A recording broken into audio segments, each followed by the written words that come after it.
Hello dear coders, आज मैं लेकर आई हूँ वाइब कोडिंग। वाइब कोडिंग क्या है? वाइब कोडिंग आप ऐसे सोच लो कि आपके पास कोई एक प्रॉब्लम स्टेटमेंट है और आप उसको सॉल्व करना चाह रहे हो, ठीक है। तो हमारा जो full fledge software development cycle होता है ना, वो बहुत कॉस्टली होता है। उसमें आप एंड में जा कर के इवैल्यूएट नहीं करोगे कि आपका सिस्टम काम कर रहा है कि नहीं कर रहा है। वाइब कोडिंग एक ऐसा थॉट प्रोसेस है जहाँ पर आप अर्ली टू फेल के लिए एम कर रहे होते हो, राइट। आप अपने हाइपोथेसिस को जल्द से जल्द देखना चाहते हो कि they are in right direction और नॉट, ठीक है। अब वाइब कोडिंग के बारे में ये हुआ बेसिक इन्फॉर्मेशन, ठीक है। आज हम लोग वाइब कोडिंग करके अपने डे टू डे लाइफ का एक जनरल प्रॉब्लम सॉल्व करेंगे और उसको कैसे सोचना है, किस डायरेक्शन में उसको लेके जाना है, इसके बारे में मैं आज आपको बताऊंगी। उस इन्फॉर्मेशन में जाने से पहले मे बी मैं आपको अपने बारे में थोड़ा बता दूं। मैं एक सॉफ्टवेयर डेवलपर हूँ और अभी करेंटली काइंड ऑफ मुझे 10 to 15 ईयर्स का एक्सपीरियंस है आईटी सेक्टर में, और this is just out of hobby, आप समझ लो।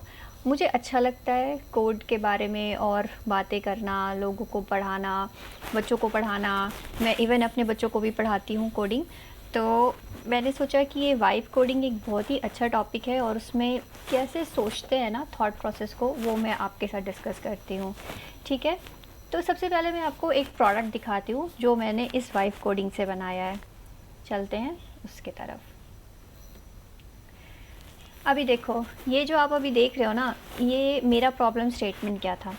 मेरा प्रॉब्लम स्टेटमेंट था, मेरी बेटी है जिसका कि अभी क्लास चेंज हुआ, राइट। अभी वो 3rd ग्रेड से 4th ग्रेड में गई है।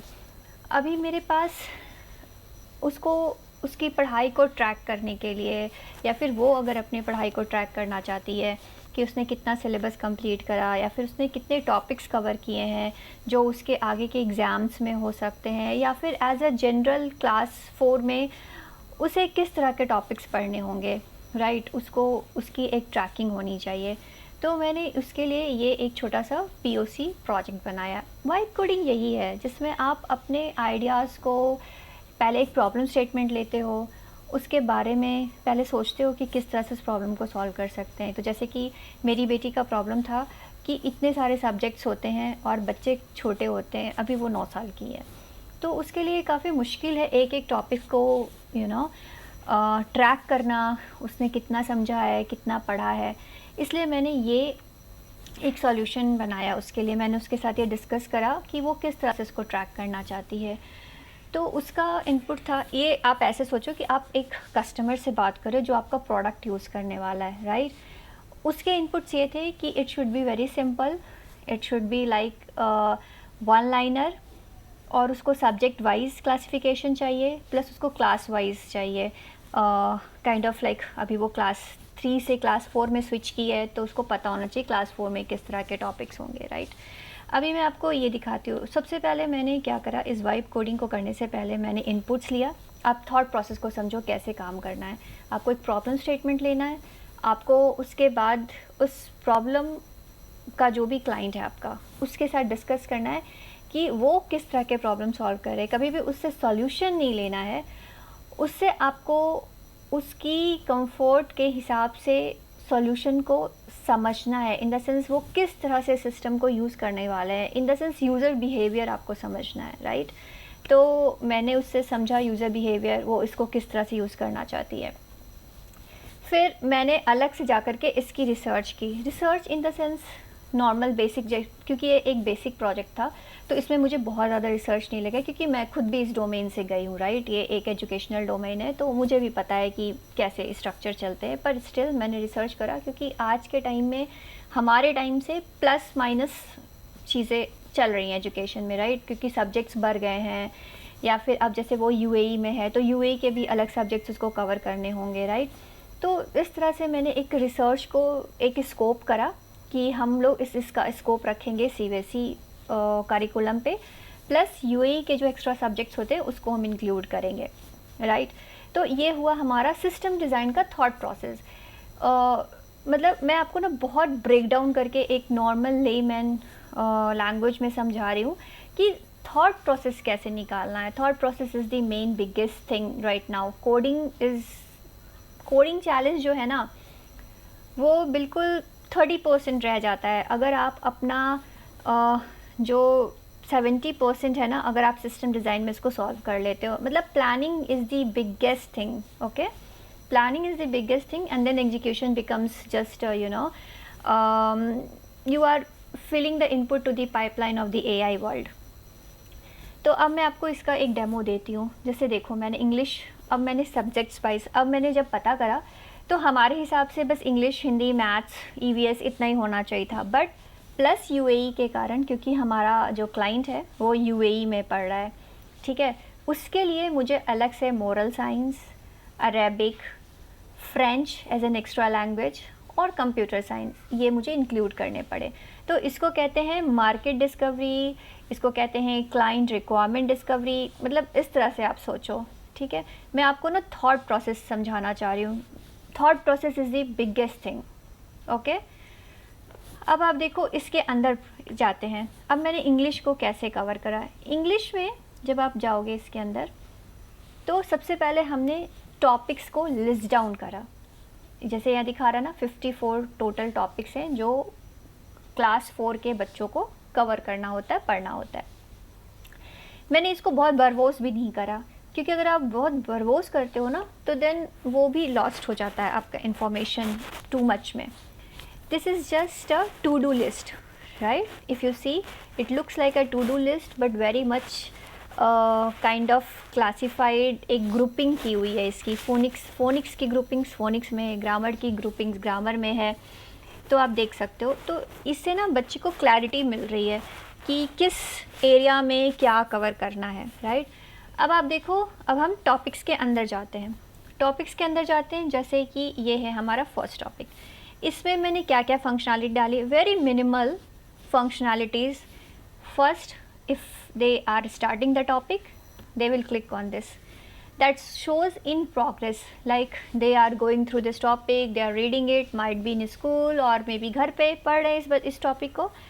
अब उनका एक फेज़ आएगा जहाँ पर उनको नोट्स लेने होंगे, कौन से डेट पे इन्होंने कवर करा, कब तक ये टॉपिक चला, इस तरह का। मान लो उनके कुछ एक्स्ट्रा होमवर्क्स होंगे, ट्यूटर नोट्स होंगे, या फिर कुछ ऑनलाइन रिसोर्सेज वो यहाँ पे अटैच करना चाहते हैं ताकि वापस आकर के वो इस टॉपिक को रिवाइज कर सकें।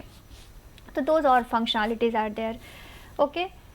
नाउ अभी यहाँ पर आपके पास एक और ऑप्शन है। मान लो आपने ये सारे टॉपिक कर लिए, आपका ये कंप्लीट हो गया, आपने कंप्लीट मार्क कर दिया। जैसे ही आपने ये कंप्लीट मार्क करा, आपका फिर ये सिस्टम क्या करेगा, ये सिस्टम आपके टॉपिक्स में, जो आपके 54 टॉपिक्स थे, उसमें से आपने एक टॉपिक कंप्लीट कर लिया, तो ये आपको आपके कंप्लीशन ऑफ परसेंटेज भी दिखाएगा, राइट।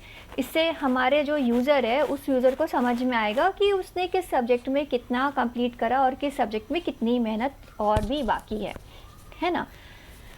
अभी आप देखो, यहाँ पर एक ऑप्शन और मैंने डाला है, नीड्स रिवीजन। कुछ ऐसे हार्ड टॉपिक्स होते हैं जो एक बार में समझ में नहीं आते हैं, इवन आपने टॉपिक कंप्लीट कर लिया तो भी नहीं समझ में आते हैं, तो आप उसको फिर से रिवीजन लिस्ट में डाल सकते हो। आप इसको मार्क कर दो, नीड्स रिवीजन। सो वापस जब आप आओगे इस इस लिस्ट पे, आपको वो हाईलाइटेड दिखेंगे कि ये सारे वो टॉपिक है जो आपको रिवीजन करने होंगे, राइट। तो इस तरह से मैंने सारे सब्जेक्ट में ग्रुपिंग लगाया, टॉपिक्स की सब्जेक्ट्स वाइज उसको कैटेगराइज करा। जैसे हिंदी आते हैं, आप हिंदी सब्जेक्ट में जब जाएंगे तो इसके पास 43 टॉपिक्स हैं, राइट। अभी देखो, अभी ये लोग क्या कर रहे हैं, इन्होंने बहुत सही तरह से हेडिंग्स में ही एक समरी भी दे दी है कि क्या पढ़ना होगा। इसलिए बच्चों को ये बहुत ज़्यादा इन द सेंस उनके लिए बहुत इजी हो गया है कि अगर उनको ट्रैक करना है क्या बचा हुआ सिलेबस है, क्या कंप्लीट सिलेबस करना है, तो वो बस यहाँ पर आकर के अपने परसेंटेज के हिसाब से, अपने टॉपिक्स के हिसाब से खुद को प्लान कर सकते हैं। तो ये जो वाइब कोडेड प्रोजेक्ट है ना, इससे मैं आपको क्या समझाना चाह रही हूँ, मैं इससे यही समझाना चाह रही हूँ कि अब हमारा जो डे टू डे के प्रॉब्लम्स है ना, डे टू डे के problems you don't need to rely on very different apps or something, but at least आप अपने लिए अपने प्रॉब्लम्स को सॉल्व करना फर्स्ट स्टार्ट करो। तो उससे जो लर्निंग होगी ना, वही है coding, coder, programmer, software developer, engineer, यही है वो सब चीज़। इन द सेंस कि आप अपने प्रॉब्लम को कितना ब्रेक डाउन कर पाते हो, आप अपने प्रॉब्लम्स को कितना प्लान कर पाते हो, सॉल्यूशन को आप कितना सही शेप कर पाते हो, राइट। अब आप जब आपने अपना पूरा रिसर्च कर लिया ना, अब आप इसको एज अ प्रॉम्प्ट, और आप कोई भी एआई कोडिंग एजेंट के साथ काम कर सकते हो और ये आपको ईज़िली अवेलेबल हो जाएगा, राइट। आप इसको आजकल तो बहुत सारे साइट्स हैं जहाँ पर आप इसको होस्ट कर सकते हो, जैसे मैंने वर्सल में होस्ट कर दिया इसको। ये जो अभी एंड टू एंड पाइपलाइन आप कंप्लीट कर सकते हो किसी प्रोजेक्ट का। सो यही है वाइब कोडिंग, जिसने आपको ना काइंड ऑफ फ्रीडम दे दी है, अनब्लॉक कर दिया है अपने छोटे छोटे प्रॉब्लम्स को सॉल्व करने के लिए।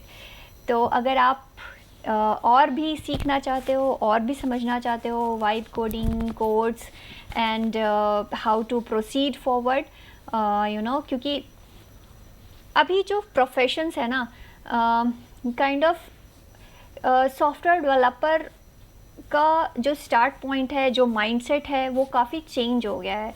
अब वो बेसिक्स नहीं रहे कि आपको सिर्फ कोडिंग फॉर्मेट्स आना चाहिए और आप आगे बढ़ते जाओगे। अभी जो फॉर्मेट चल रहा है ना, उसमें आपको ना end to end system, customer journey, problem statement, इसको स्टिच करने की क्षमता होनी चाहिए, ठीक है।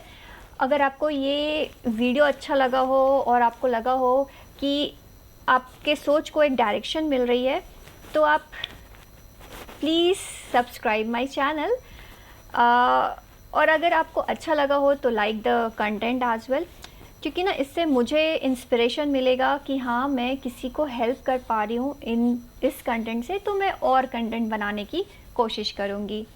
ओके, तब तक के लिए thank you and thanks for watching this. I hope you also do some vibe coding और आप भी अपनी कुछ प्रॉब्लम्स को सॉल्व करो। Thank you.